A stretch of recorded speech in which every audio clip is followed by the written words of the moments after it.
इति की माँ उसे जन्म देते ही चल बसी। ऐसे में उस दुधमुही बच्ची के लिए विनोद ने मंदिरा से शादी कर ली।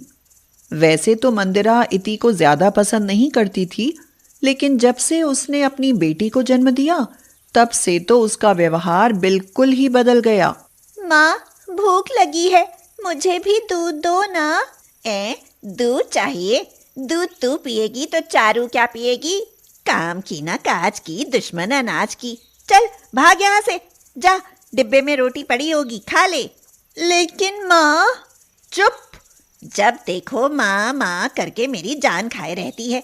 मर गई है तेरी माँ, तू भी उसके पास चली जाए तो मेरी जान छूटे। इति अभी केवल 5 साल की थी। मंदिरा उसके साथ हमेशा सौतेला व्यवहार करती। विनोद एक व्यापारी था। हफ्ते 15 दिन, कभी कभी तो महीने भर के लिए बाहर चला जाता। उसकी गैर मौजूदगी में मंदिरा इति को बहुत सताया करती थी। इति सुन, अगर तूने अपने पिताजी को ये बताया कि माँ मुझसे काम कराती है और पीने के लिए दूध नहीं देती तो देख रही है ये चाकू, तेरा गला काट दूंगी। नहीं बताऊंगी माँ, नहीं बताऊंगी, लेकिन आप मुझे मारना मत। आप जैसा कहोगी मैं वैसा ही करूंगी। ये हुई ना बात। चल अब एक काम कर, मेरे लिए 1 कप चाय बना दे। माँ, पर मुझे तो चाय बनानी आती नहीं है। तू चिंता मत कर, चाय खाना मैं सब बनाना सिखा दूंगी। आखिर ये सब काम आगे चलकर तुझे ही तो करने पड़ेंगे। समय गुजरता गया, इति बढ़ती गई और मंदिरा के अत्याचार भी। मंदिरा ने उसकी बाजू में गर्म चिमटा लगाते हुए कहा, जब तक तेरे हाथ में गर्म चिमटे नहीं लगेंगे तब तक तेरी रोटी गोल नहीं बनेगी। माँ, मैं जल गई। मत मारो माँ, मैं बनाती हूँ गोल रोटी। अब आई ना अकल? 1-2 गर्म चिमटे और लगाऊंगी ना, बिल्कुल चांद सी गोल रोटी बनाने लगेगी। हाँ, इति रोते हुए बोली। नहीं माँ, देखो मैंने अब बिल्कुल गोल रोटी बनाई है, पर मेरे हाथ जल गए हैं, बहुत दर्द हो रहा है। ज्यादा नाटक करने की जरूरत नहीं है, समझी? जल्दी कर और स्कूल चली जा, और खबरदार अगर किसी से ये बात बताई तो। नहीं बताऊंगी माँ, रोटियां बना दी हैं, अब स्कूल जाती हूँ। हाँ ठीक है, जा, और स्कूल में सो मत जाना, कहीं वहां कहे कि माँ ने सुबह 4:30 बजे जगाकर खाना बनवाया था। हाँ। ऐसे ही समय गुजरता गया। अब की बार विनोद बहुत दिनों में वापस आया। वह अपनी दोनों बेटियों से बोला, बेटी तुम दोनों मेरे पास आओ, देखो मैं तुम दोनों के लिए क्या लाया हूँ। चारू देखो, तुम्हारे लिए ये कैरम बोर्ड, और इति तुमने कैलकुलेटर मंगवाया था ना, वो लाया हूँ। हाँ पिताजी, मुझे इसकी बहुत जरूरत थी, इस बार 12वीं की परीक्षा है। पढ़ाई लिखाई में तो आपकी बेटी का जरा भी ध्यान नहीं है, पता नहीं कैसे पास होगी। ये कैलकुलेटर से क्या गणित जोड़ेगी, इसे तो पूरे दिन गिट्टे उछालने से ही फुर्सत नहीं। इसलिए ये कैलकुलेटर चारू को दे दो, उसकी भी 8वीं की परीक्षा है इस बार। ये क्या सुन रहा हूँ इति, जब भी आता हूँ तुम्हारी शिकायतें सुनने को मिलती है। पढ़ना है तो पढ़ो, वरना अगली साल ब्याह कर दूंगा। कुछ दिन रहकर विनोद फिर चला गया। एक दिन मंदिरा ने कहा, इति जरा मेरी साड़ी पर प्रेस कर दे, तब तक मैं नहा कर आती हूँ। इति प्रेस करने लगी तो अचानक से साड़ी जल गई। मंदिरा ने जब साड़ी देखी तो वह जोर से चिल्लाई, इति तूने मेरी इतनी अच्छी साड़ी जला दी, अब जब मैं तुझे जलाऊंगी ना तब पता चलेगा। मंदिरा ने गरम प्रेस इति की कमर पर लगा दी। इति तड़पती रह गई। वह बोली, बस करो माँ, अब और बर्दाश्त नहीं होता। काश आज मेरी माँ जिंदा होती। तो चली क्यों नहीं जाती अपनी माँ के पास? कब तक मेरी छाती पर मूंग दलती रहेगी? इति देर तक रोती रही। उसकी क्लास में एक लड़का था, कुणाल। वह अक्सर इति को परेशान देखता था। एक दिन वह उससे पूछ ही बैठा। इति ने उसे सारी बात बता दी। कैसी माँ है तुम्हारी, इतना जुल्म कोई किसी के साथ कैसे कर सकता है? तुम अपने पिताजी से क्यों नहीं बताती? पिताजी बाहर रहते हैं, अगर मैंने उन्हें ये सब बताया तो वो अपना काम कैसे कर पाएंगे? चिंता के मारे मर जाएंगे। वैसे भी अब तो इन सब बातों की आदत सी हो गई है। देखो, मेरा बस चले तो मैं तुम्हें उस नर्क से निकाल कर ले जाऊं और तुम्हें जहां भर की खुशियां दूं, मगर अभी हमारी पढ़ाई पूरी नहीं हुई। पहले अपने पैरों पर खड़ा होना है। देखना, उसके बाद मैं तुम्हें उस जैसी माँ के पास एक पल के लिए भी नहीं छोड़ूंगा। उस दिन स्कूल की छुट्टी थी। इति कमरे से बाहर निकली तो देखा कि मंदिरा की पक्की सहेली सुमन आई है। उन्हें नमस्ते करके इति वापस कमरे में चली गई। अरे मंदिरा, ये लड़की तो बहुत गजब लग रही है। रहने दे सुमन, मेरे सामने इसका गुणगान मत कर। तू तो जानती है मुझे तो इसकी शक्ल से भी नफरत है। तो इसे अपनी जिंदगी से दूर क्यों नहीं कर देती? सलीम भाई की नजर जब से इस पर पड़ी है तब से तो वो बौखला गया है। मुंह मांगी कीमत देने को तैयार है। उस पैसे को तू चारू पर खर्च कर सकती है। वैसे भी है तो ये सौतेली ही। अगर विनोद को पता चला तो मुझे जान से मार डालेगा। कौन सा वह यहाँ रहता है? जब आए बता देना कि किसी के साथ भाग गई। मंदिरा को यह सुझाव बढ़िया लगा और सलीम के साथ इति का 5 लाख का सौदा पक्का कर दिया गया। कल जब चारू और इति दोनों स्कूल से आ रही होंगी तब सलीम से कहना उसे अपने आदमी भेजकर उठवा ले। और हाँ, मेरी चारू को कुछ नहीं होना चाहिए। सुमन, इतना बड़ा कदम उठा तो लिया है पर डर लग रहा है। डर की क्या बात, किसे पता चलेगा? उम्र ज्यादा हुई तो क्या हुआ, इति को रानी बनाकर रखेगा। स्कूल से लौटते समय जब चारू और इति वापस आ रही थी, कुणाल भी उनके साथ था। तभी सलीम के आदमियों ने इति की बजाय चारू को उठा लिया और उसे गाड़ी में डालकर ले गए।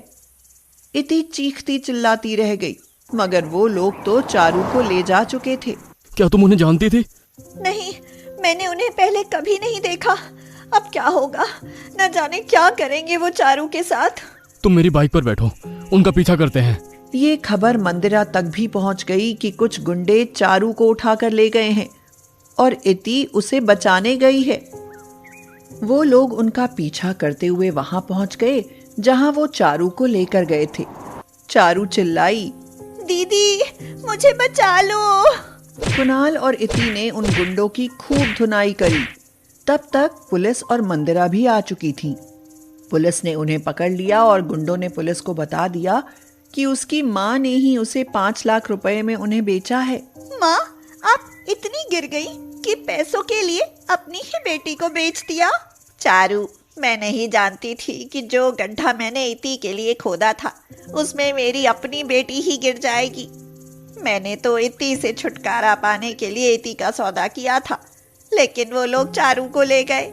लेकिन माँ, ऐसा आपने क्यों किया? क्योंकि ये मेरी सौतेली बेटी है। मैं इससे नफरत करती थी, लेकिन आज इसी सौतेली बेटी ने मेरी चारू को बचा लिया, वरना आज न जाने क्या हो जाता। चलो, अब जेल में चक्की पीसना। अपनी बेटी को बेचने के जुर्म में हम तुम्हें गिरफ्तार करते हैं। नहीं सर, मैं अपनी माँ के खिलाफ कोई केस नहीं करना चाहती। जैसी भी है, मेरी माँ है। देखा आपने, जिस सौतेली बेटी को आप नर्क में धकेल रही थी वो आपका बचाव कर रही है। मुझे माफ कर देती। आज के बाद मैं तुझे चारू से भी ज्यादा प्यार करूंगी। इतना सुनकर इति की आंखों में आंसू आ गए और वह मंदिरा के गले लगकर बोली, माँ, इस प्यार के लिए मैं कब से तरस रही थी। बस मुझे एक मौका दे देती, एक मौका, ताकि मैं अपनी गलतियों को सुधार सकूं। उसके बाद इति अपनी सौतेली माँ के कहर से हमेशा के लिए मुक्त हो गई। कौशल्या और रघुवीर की एक बेटी थी, सविता। सविता को बचपन में ही पोलियो मार गया था, जिससे वह एक पैर से अपाहिज थी। सब लोग उसे दया की दृष्टि से देखते थे। माँ बाप की बहुत लाडली थी, कभी उसकी आंखों में वो आंसू नहीं आने देते थे। सविता अपाहिज जरूर थी, लेकिन सभी कामों में कुशल थी। स्कूल में भी वह सभी अध्यापकों की प्रिय थी। एक दिन कौशल्या बोली, सुनो जी, सविता की 11वीं पास हो गई है। हमारी बेटी दिव्यांग है, उसे कोई ऐसा ही लड़का ढूंढना पड़ेगा। लगता है उसकी शादी करने में बहुत मुश्किलें आएंगी, इसलिए अभी से लड़का ढूंढना शुरू कर दो। रघुवीर ने कहा, हाँ कौशल्या, सही कहती हो। सविता कितनी सुंदर और सर्वगुण संपन्न है, लेकिन पैर की वजह से मेरी बच्ची की जिंदगी खराब हो गई। सविता ने अपने माँ और बाबूजी की बात सुन ली। वह पास आकर बोली, बाबूजी, क्या मैं आप पर बोझ हूँ? मेरा पैर खराब है, इसका मतलब यह तो नहीं कि मैं किसी पर आश्रित रहूंगी। फिर कैसे हुई मेरी जिंदगी खराब? कौशल्या ने कहा, जी छोटा मत कर सविता, किसने कहा तू बोझ है? तू तो हमारी आंखों का तारा है। माँ, मैं पढ़ाई के साथ साथ कुछ करना भी चाहती हूँ, जिससे मैं खुद पर निर्भर रह सकूं। इधर सविता की पढ़ाई पूरी हो गई और उधर रघुवीर सविता के लिए लड़का ढूंढने लगा। सविता के लिए परेश का रिश्ता आया। परेश रसायन फैक्ट्री में काम करता था। परेश अपनी माँ रमा और अपने पिताजी मुकेश के साथ सविता को देखने उसके घर आए। मुकेश ने कहा, अरे बेटा, लड़की का तो पैर खराब है। तो परेश बोला, पिताजी, अगर मैं दिव्यांग लड़की से शादी करूंगा तो मुझे किसी का जीवन संवारने का सौभाग्य मिलेगा। रमा तो बोली, बेटा तेरी जिंदगी है, जो भी फैसला हो सोच समझ कर लेना। देखिए सविता जी, मैंने आपकी जितनी तारीफ सुनी, मैं खुद को आपसे मिलने से रोक ही नहीं पाया। क्या आप शादी के लिए राजी हैं? सविता ने कहा, परेश जी, मैं एक अपाहिज लड़की हूँ और आप पूर्ण रूप से स्वस्थ हैं। क्या आप एक अपाहिज लड़की को स्वीकार करेंगे? सविता, मैं जिंदगी भर के लिए आपका सहारा बनने के लिए तैयार हूँ, अगर आपको ऐतराज ना हो तो। अगर आप तैयार हैं तो मैं खुशनसीब हूँ कि मुझे आप जैसा जीवन साथी मिलेगा। सविता और परेश की बहुत धूमधाम से शादी हुई। चारों तरफ चर्चा थी कि बड़ी भाग्यशाली है सविता, जो दिव्यांग होते हुए भी उसे इतना अच्छा पति मिला है। बहू, आज तुम्हारा पहला दिन है, इतनी जल्दी कैसे उठ गई? आराम से उठ जाती। माँ, मुझे जल्दी उठने की आदत है। मैंने नाश्ता बना दिया है, आप सब लोग नाश्ता कर लीजिए। रमा हैरान थी कि एक पैर खराब होते हुए भी उसने सुबह उठकर नाश्ता भी बना दिया। इसी तरह सविता ने थोड़े ही दिनों में सारी जिम्मेदारी अपने ऊपर ले ली। सविता से सभी बहुत खुश थे। रमा बोली, परेश, तेरी बीवी लाखों में नहीं करोड़ों में एक है। मैं तो डरती थी कि कहीं ऐसा ना हो कि एक दिव्यांग लड़की से शादी करके कहीं मेरे बेटे की जिंदगी खराब हो जाए। माँ, मेरा फैसला कभी गलत नहीं हो सकता। आपसे एक बात कहूँ? बोल बेटा। माँ, अगर कभी मुझे कुछ हो जाए तो सविता को अपनी बेटी की तरह रखना। चल पागल, ऐसे नहीं बोलते, वो अब भी मेरी बेटी ही है। और अगले ही दिन जैसे उनकी खुशियों को नजर लग गई। परेश की फैक्ट्री में जहरीली गैस रिसने से कई लोगों की मौत हो गई, जिनमें परेश भी शामिल था। जब यह खबर परेश के घर पहुंची तो घर में हाहाकार मच गया, लेकिन सविता तो जैसे पत्थर सी हो गई। वह खामोश थी, उसकी आंखों में आंसू नहीं थे। वह परेश को यूं ही फटी आंखों से देखती रही। कुछ औरतों ने उसको हिलाते हुए कहा, बहू रो ले, देख परेश को, वो मर गया है। अगर रोएगी नहीं तो पागल हो जाएगी। तू विधवा हो गई है, विधवा। इस तरह की बातें सुनकर सविता फूट फूट कर रोने लगी। सविता रोते हुए बोली, उठो परेश, आंखें खोलो। मैं अकेले किसके सहारे जीऊंगी? अभी तो मैंने तुम्हारे साथ कुछ ही दिन गुजारे थे, फिर मुझे अकेला छोड़कर क्यों चले गए? परेश का अंतिम संस्कार हो गया और सविता के अरमानों का भी। रमा बोली, अरे ये क्या बहू, सफेद साड़ी क्यों पहनी तुमने? माँ, सबने मुझे कहा कि मेरे जीवन के सब रंग परेश के साथ ही चले गए। अब मुझे सफेद साड़ी ही पहननी है। नहीं बेटी, तुम हमारे दुख को और मत बढ़ाओ। आज से तुम कभी भी सफेद कपड़े नहीं पहनोगी। हफ्ते महीने यूं ही शोक में गुजर गए। कौशल्या और रघुवीर सविता को लेने के लिए आए। कौशल्या बोली, बहन जी, मेरी बेटी का जीवन तबाह हो गया। पूरी जिंदगी अकेले कैसे काटेगी, इसलिए हम उसे अपने साथ ले जाना चाहते हैं। मगर रमा बोली, देखिए समधन जी, सविता कहीं नहीं जाएगी। आप उसकी शादी करके कर्तव्य मुक्त हो चुके हैं, लेकिन अब हमारे भी कुछ कर्तव्य हैं। हमारी बहू बेटी बनकर हमारे पास ही रहेगी। ये कहकर रमा ने रोते हुए सविता को गले से लगा लिया। हाँ समधी जी, रमा सही कह रही है। हम सविता को आगे पढ़ाएंगे और किसी लायक बनाएंगे।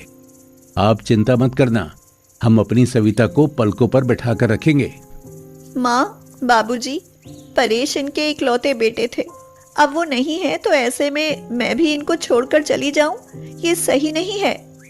मैं इनके पास रहकर ही इनकी सेवा करूंगी। सविता के माँ बाबूजी चले गए। अब सविता अकेली थी। उसने अपना सारा ध्यान पढ़ाई में लगा दिया। ऐसे में उसकी मुलाकात गौरव से हुई, जो समय समय पर सविता की पढ़ाई में मदद करता था। गौरव मुकेश के सबसे अच्छे दोस्त का बेटा था। उसका काम के सिलसिले में परेश के पिताजी के पास आना जाना लगा रहता था। गौरव इंजीनियर था और बहुत ही शालीन स्वभाव का संस्कारी लड़का था। चारों तरफ औरतें बातें बनाने लगी। एक औरत बोली, अरे देखो कैसी विधवा है ये, सफेद साड़ी नहीं पहनती, पति का जरा भी दुख नहीं है। हाँ। तो दूसरी बोली, बन सवर कर कॉलेज जाती है, बेचारे रमा और मुकेश का तो बुढ़ापा ही खराब है। तीसरी औरत ने कहा, पहले इस लड़के का घर में आना जाना ठीक था, मगर अब परेश नहीं है तो इसे जवान विधवा बहू के घर नहीं आना चाहिए। मगर सविता को किसी की बातों से कोई फर्क नहीं पड़ता था, क्योंकि उसके सास ससुर उसके साथ थे। रमा जब इतनी अच्छी बहू के लिए लोगों के ये ताने सुनती तो वह तड़प उठती थी, रोने लगती थी। सविता ने अपनी मेहनत से बीएड कर ली और विकलांग कोटे में वह एक शिक्षिका के रूप में नियुक्त हो गई। रमा अपने पति से बोली, सुनो परेश के पापा, हमारी सविता अब एक टीचर बन गई है। लोग उसे न जाने कैसे कैसे ताने देते हैं। हमें अब उसकी शादी कर देनी चाहिए। सही कह रही हो रमा, विधवा है, अनाथ नहीं, जो लोगों की उल्टी सीधी बातें सुनेगी।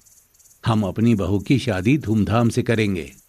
मुकेश ने जब अपनी बहू के रिश्ते की बात कुछ लोगों से करी तो लोग कहते, अरे मुकेश, तू पागल तो नहीं हो गया? अरे विधवा बहू की शादी करना चाहता है तू, हैं? हाँ, मैं उसकी शादी करना चाहता हूँ। उसकी जिंदगी से विधवा शब्द हमेशा के लिए मिटाना चाहता हूँ। तभी गौरव ने आकर कहा, अंकल, अगर आप मुझे सविता के काबिल समझें तो मैं आपकी बहू से शादी करने के लिए तैयार हूँ। गौरव, तुम? जी मैं। मुझे यकीन ही नहीं हो रहा कि मेरी बेटी को तुम्हारे जैसा लायक और होनहार बेटा पसंद करेगा। मुझे तुम पर गर्व है। मैं इस शादी के लिए तैयार हूं बेटा। सविता बेटी, तुम जानती हो कि मैंने हमेशा तुम्हें अपनी बेटी से बढ़कर माना है। मैं चाहता हूं कि तुम्हारी जिंदगी के अधूरे सपनों को पूरा करूं। मैं तुम्हारी शादी गौरव से करना चाहता हूं। तुम्हें कोई एतराज तो नहीं? पिताजी, परेश की जगह मैं शायद ही किसी को दे पाऊं, लेकिन आपने जो मेरे लिए किया है वो कोई कर नहीं सकता। आपका फैसला मेरे सिर आंखों पर, जैसा आप कहें मुझे मंजूर है। सविता और गौरव की बहुत धूमधाम से शादी हो गई और ये विधवा बहू की शादी सबके लिए एक मिसाल बन गई।